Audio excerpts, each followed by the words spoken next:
Sumatin po ang biyaya, awa, habag, pagkakala, katotohanan, kapayapaan, pag-ibig mula kay Abayhab.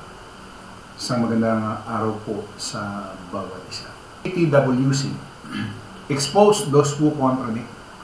At muli, isa na namang aral ng Iglesia ni Cristo ang ating pong expose sa araw na ito. At pakinggan po natin yung mga aral nila na wala naman pala sa kasulatan. Gagamit sila ng talata ng kasulatan pero hindi naman para sa kanila. Sige po, pakinggan na po natin ang ministro ng Iglesia ni Cristo. Nukulita po ng mga kaanib sa Iglesia ni Cristo ang kaarawan ng kapatid na Felix Manalo na kinikilala po at sinasampalatayanan namin na sugo ng Diyos sa mga huling araw nito. Ulitin nga po natin yung kanyang sinabi na di umano ay Nukulita po ng mga kaanib sa Iglesia ginugunita nila. ni Cristo ang kaarawan ng kapatid na Felix Manalo. Meron nyo yun, samantalang yung Kristo, wala namang aral na gano'n, na ginugunita nila yung kaarawan ng Kristo, pero sila, ginugunita nila, ipinagdidiwang nila yung kaarawan ng kanilang suko, Kaya, sige po. Na kinikilala po at sinasampalatayanan namin na sugo ng Diyos sa mga huling araw nito. Sugo sa mga huling araw. Wala po sa kasulatan yan, Gaya ng alam mo kapatid na June at kapatid na Leo, ang isa sa uniqueness o ikinatanging ng tunay na reliyon, tunay na Iglesia ni Cristo, ay nagpapaalaga po sa sugo ng ating Panginoon Diyos maging sa ating panahon ngayon. Kaya nga ayon sa Biblia, kapatid na Leo, ayon sa Biblia, isang kuro-kuro, palamalagay, ano ang kahulugan ng pagsusuko ng Panginoon Diyos at bakit siya nagsusuko sa iba't ibang yun?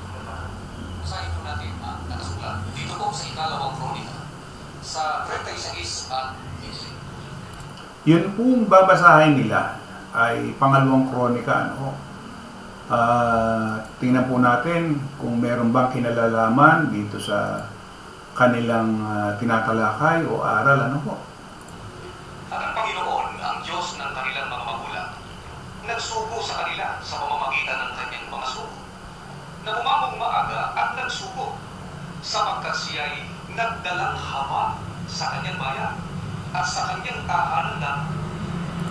Para sa kalaman ng marami, ito ay nasa lumang tipan. Wala hong kinalalaman ng Iglesia ni Cristo hinggil doon sa kanilang binasa. At mamaya ay ako ang magbabasa. Sige ho. Napansin ko rin yung mga kaibigan, ano po ang nais na ipadama ng Panginoon Diyos sa mga tao kaya siya nagsusuko? Ang kanyang pong haba o awa sa mga tunay pag-ibig at ang pamalasabi po ng ating Panginoon Diyos. Kaya kung paano po na dapat natin ipagpasalamat sa Panginoon Diyos, mga biyayang ipinagkakaloob niya sa atin araw-araw, ilalo po natin dapat ipagpasalamat ang kanyang pagsusuko. Sino ho ba ang tinutukoy doon sa kanilang binasa? Ako ho ang magbabasa para maintindihan natin. Nasa pangalawang kronika 36 Ang gagamitin ko ho ay ASND o yung tinatawag na ang salita ng Diyos. 15. Laging nakikipag-usap sa kanila. Sino yung kanila? Ang Panginoon, ang Diyos ng kanilang mga ninuno, sa pamamagitan ng kanyang mga propeta, dahil naawa siya sa kanila at sa kanyang templo. Pero hinamak nila ang mga propeta ng Diyos, pinagtawanan at binaliwala ang kanilang mensahe. Kaya nagalit ang Panginoon sa kanila at wala nang makapipigil sa kanya. Ipinalusog niya ang mga taga-Babylonia sa kanila, pinatay ng mga taga-Babylonia ang kanilang mga kabataang lalaki kahit sa templo. Wala silang awa kahit kanino man, lalaki man o babae, bata o matanda, sakitin man o hindi, ipinaubaya ng Diyos ang lahat niyang mamamayan kay Nebuchadnezzar. Sino tinutukoy dito? Ito ho yung pagkawasak ng Jerusalem.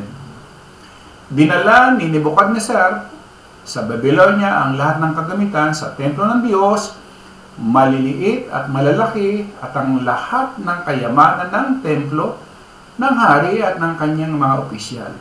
Pagkatapos, sinunog nila ang templo ng Diyos at tinibag ang pader ng Jerusalem.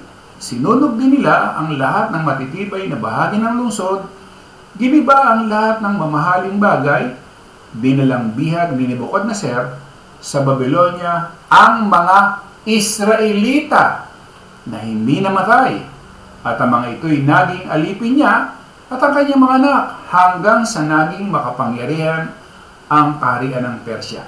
Kaya natupad ang sinabi ng Panginoon sa pamamagitan ni Propeta Jeremias na magiging mapanglawang lupain at makapagpahinga ito sa loob ng 70 taon.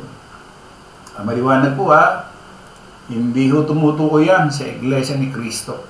Yan ay tinutukoy doon sa Jerusalem at sa mga Israelita. Muli, maraming salamat. Expose those who contradict. Maraming salamat. Magandang araw po sa ating lahat.